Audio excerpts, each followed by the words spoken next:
Erasmus, thank you very much for joining us here on PharmaComms TV. First of all, I want to talk to you about your approach to embracing digital transformation. Absolutely. I think that's one key thing we have to do is that we differentiate between digitalization and digital transformation. I think a lot of the pharma industry we are digitalizing, but we're not truly transforming. So we're adding digital to what we used to do.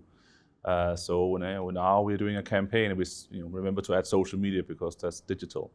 Or we're trying to have some processes and then going digital with those processes, which is also okay. But you have to decide, are you going to just upgrade the core business that you already have, or are you going for a new business model? And I think 99% of the companies in pharma are going from just upgrading, talking about data, talking about analytics and marketing automation and so on. But it's not a true transformation. It's just really doing what we used before with some new channels and digitalizing. I think some are trying new things, are doing new things, but in the end, there's a clear difference between digitalization and digital transformation. Are there any recent campaigns that you've been involved with that have been innovative, that have inspired you, and what were the takeaways from those? I would say in Norway, a recent campaign which was done across a lot of multiple channels. It was actually one that was talking about HPV vaccination, but focusing on a very interesting topic, genital warts. And in that, they did some really, I think, at least innovative things from a pharma perspective with promoting things on Tinder, promoting things on Instagram, and also seeing that things involve themselves. Like suddenly you had people tagging friends in Instagram posts because they thought it was funny to tag their friends in a genital warts campaign.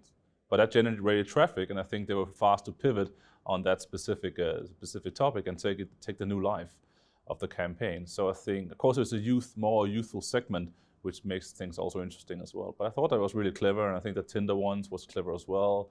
I think some memes are being added as well here in the future to really think a little bit more outside the box than we used to in the pharma industry. Are there benefits to embracing a more digitally focused product launch?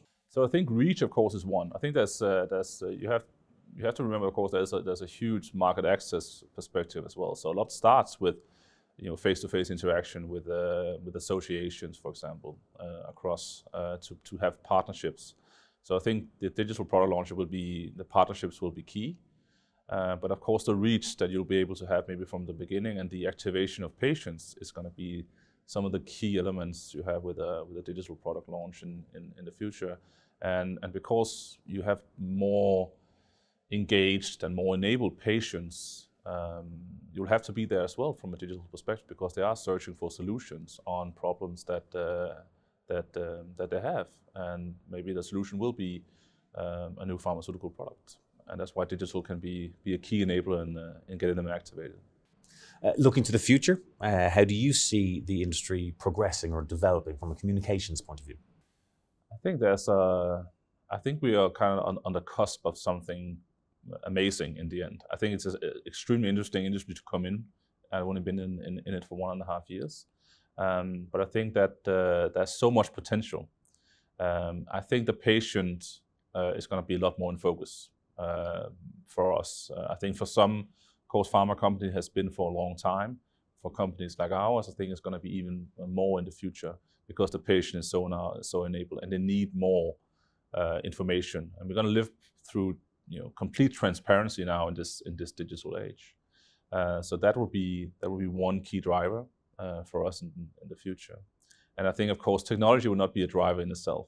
I think the capability and skills internally in the company is changing a lot, and I think in all pharma businesses, simply to be more data driven, to have more experimental mindset, and just go bigger in all the things that we're doing to get broader and get more synergies. So a lot of course, the classical ones around breaking down silos and moving towards more partnerships, of course, as well. So a lot of different trends.